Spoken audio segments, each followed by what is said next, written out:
Inez, you look, well, like you could use an ice bath and a cup of newly formulated Triptease. Has something happened? Something has, all right. I ended my contract effective immediately.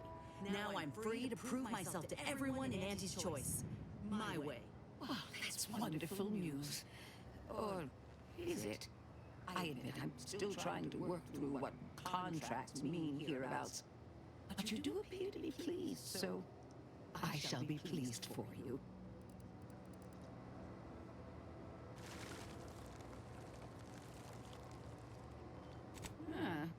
That is not common knowledge in this town. But since Inez appears to trust you, I suppose I can do the same. Before I began my new illustrious career working with our tame, scaly friends here, I was a researcher in the Enhanced Soldier Division. Oh, I was on the verge of breakthrough when they shut us down. I don't like those noises that guy's making on the side, you know? Just hear it every once in a while, him eating something or whatever. I do try to help where I can. Where my own first aid training can't reach, Doc's got me covered. The Graf knocked me on my ass for weeks when I first got it. She nursed me back to health. Would if I could have done more.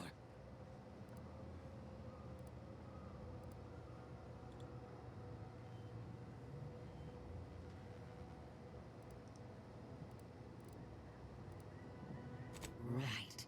I have a lead in this. I've identified 2 viable beasts on this island that you may be compatible with. Though it may not be easy to acquire the suitable specimens. The first candidate is the skeleton crabble. It has a rare form of albinism and was last spotted on the western coast by Protectorate scientists, who unfortunately went missing. I happened upon an old report of theirs along with a code used to operate their machinery. If their fate is what I suspect, the code may be of use to you. I heard rumors of the creature myself. Our skeleton sounds a good bit larger than the average crabble. Meaner and smarter, too.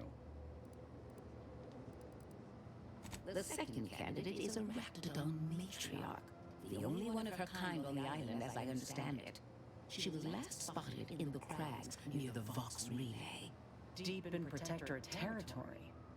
This matriarch sure ain't making it easy for us. She'll be more aggressive and more cunning than her smaller kin.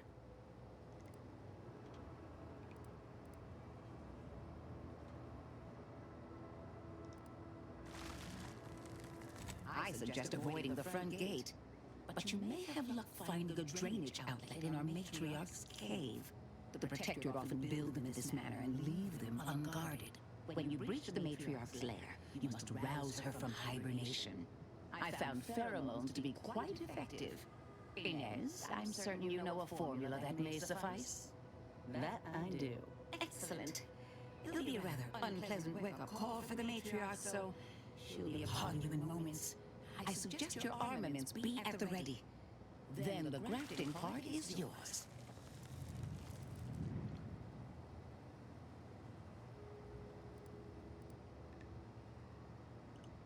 Yes, though I would recommend a careful surgical removal of the specimens, please. Now, when you acquire one or both of these parts, return here straight away, and we can begin surgery. Matriarch, Law guide you both out there.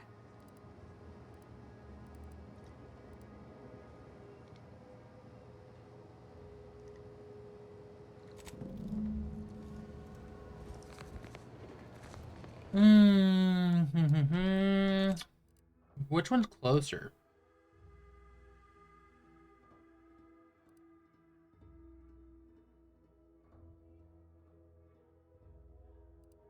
That one's definitely not closer, but it's not across. We'll go there first, I suppose. Maybe find some locations on the way there.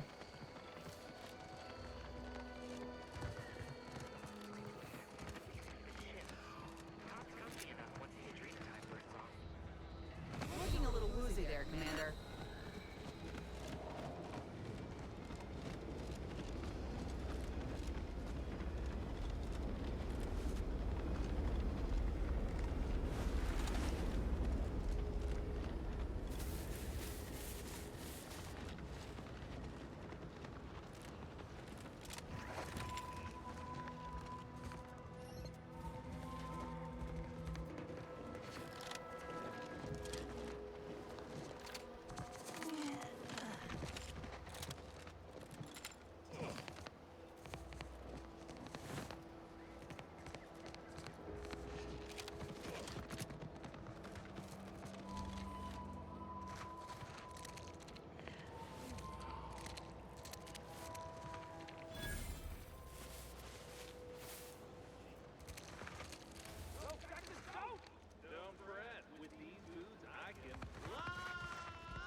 What? Jackson? It wasn't the fall that killed him. It was the sudden stop at the end. Oh, wow. I can't believe he jumped that way. Sir, I know this isn't the time, but are they going to put us to the gallows for this? What? No. That ain't how we operate in Auntie's Choice, Liza. We might be looking at a pretty fierce demotion for losing half our workforce and getting stuck up here, though. Demotion to fertilizer? No. Now cease your jawing. This ain't the time. Hey, you! You down there! Would you mind checking on our fellow? Might he have survived the fall? Yeah, I don't think so. Why would anyone attempt to jump like that in the first place? Oh no. Not my garden, not my weed. I'm just gonna move on to greener pastures. He thought those boots would make him fly, but they really just allowed the user to jump repeatedly. Unless their downward velocity is too great. If so, well, you see what happens. What the hell are you doing up there anyways? Dying, actually. Dying in a fairly slow, agonizing manner. We've been stuck atop this machine since Ida, one of our new Protectorate acquisitions, had her gray matter scrambled by the height, jumped down, and landed right in its gears.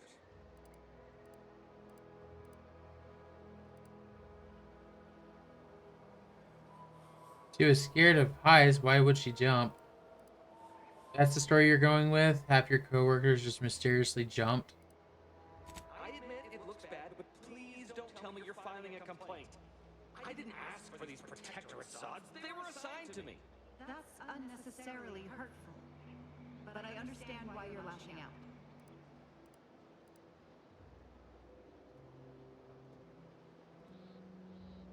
No. I mean, yes. Well, maybe. Probably. I'm fairly sure Jackson thought the boots would work. A mistake likely inspired by misbegotten faith in his old way of life. But I can't fathom no sensible motive. She joined us shortly after Auntie liberated her with the freedom of meritocracy. She seemed happy enough. Were you not listening? She said she'd always be a loyal subject. It was part of the endless inculcation we endured in the Protectorate. It can prove insurmountable for some. The notion that she'd sacrifice herself, even after seeing the vast possibilities in staying alive and climbing the corporate ladder, it's just impossible to... Dude, that guy's pocket is legit, by the way. I like that. Dude, I'd be much more concerned with how you're climbing down.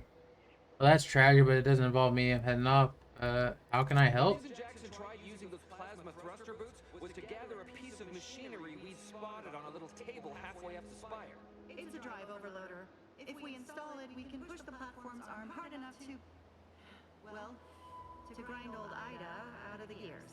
Though the power of that overloader will deluge the system and, well, overload the drive and burn it out all permanent-like. But desperate times and all that.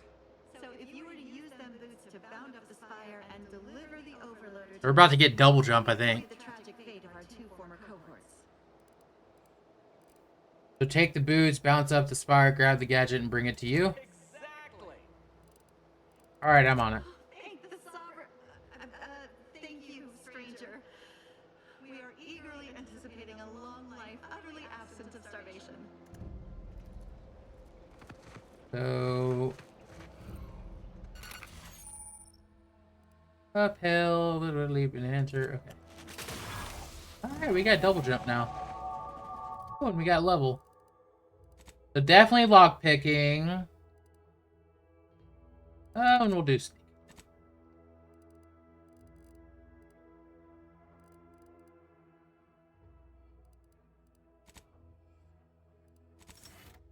Then we got a perk.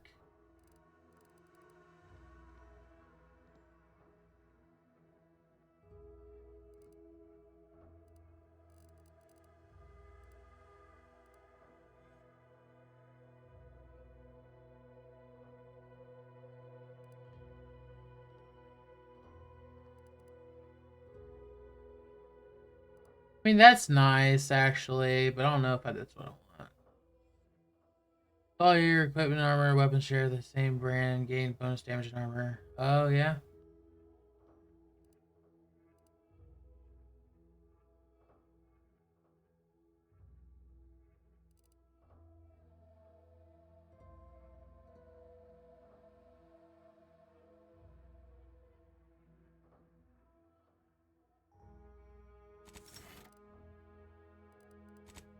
I like that.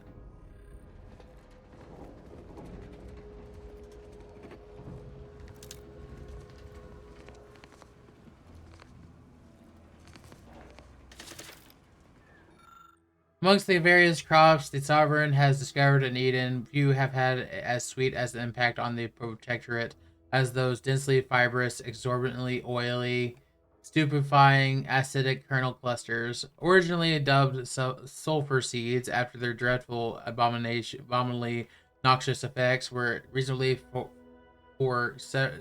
several grisly and, dare I say, grotesquely messy deaths in the early days of the colony. Their name was revised upon the discovery of their myriad texture uses, and their value to the Protectorate was devised. With fibers that can be ground into solvent, resistant adhesive tar juice that requires minimal processing to become highly indelible ink and a natural occurring pH of near 0. The potential uses for sweet berries are still being discovered. The next evolution of this research should be focused on uses for highly viscous lubricant that literally drips from each berry and its potential as a non-absorbent gastrointestinal unguent. I don't know what that word is. Some of these words, man. Words. I gotta learn how to pronounce them, that's for sure. Okay, so we gotta get up there. And it looks like maybe...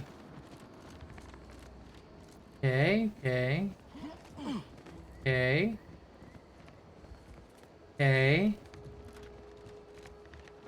Alright. Yeah, so I mean, this is definitely the start of it.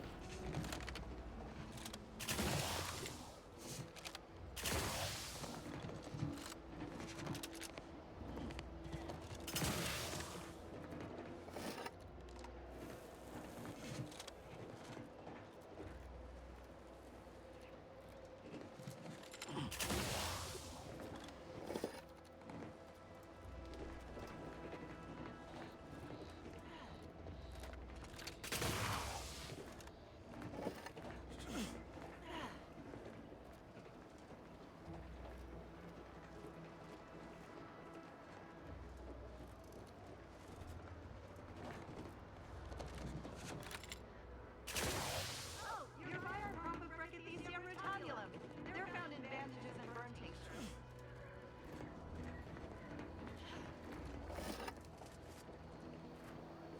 If you don't have that drive overloader, ascending may be a waste.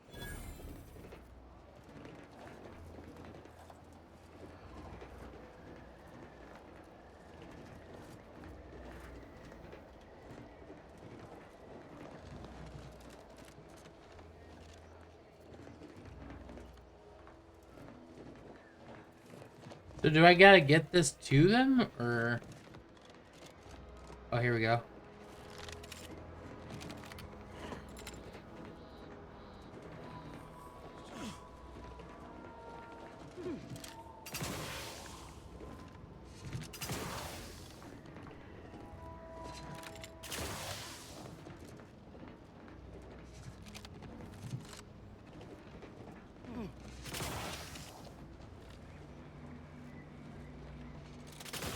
That's it? It was that easy?